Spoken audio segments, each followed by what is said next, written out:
mmenisahau. Hamjui kuwa mimi bado ni mshiriki wa Temeke. Mshiriki ambaye bado nakuza watu wadogo. Jamani, nawashukuru sana. Kwa jambo la kwanza ambalo nimefanya mmekuja kwa ajili ya msiba ambao tumeupata.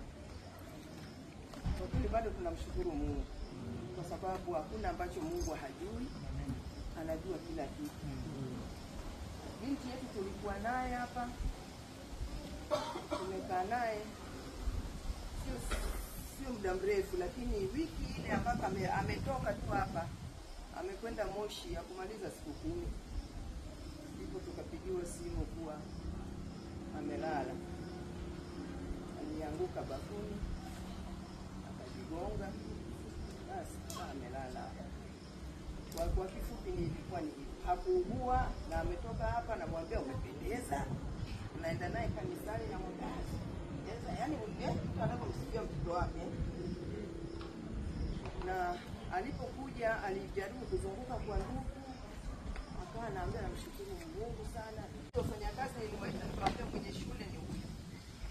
Mimi sasa naachana na shule, naanza kuangalia shule. Mwenye shule ni huyu. Hatukujua kuwa Mungu alikuwa na mipango mambo mengi. Ule mume anashuhudia kuwa siku hiyo yeye ndiye aliongoza ibada ya asubuhi.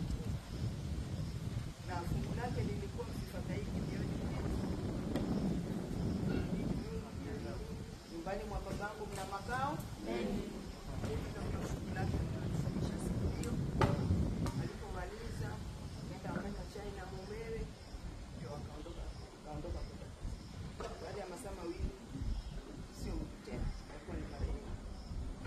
Kwa hiyo ndio tulipopata kwa namna hiyo. Tulia, lazima tulia. Sasa hivi nikikumbuka nalia. Sasa hivi nikiangalia picha zake tunapokuwa tukiongea nalia. Lakini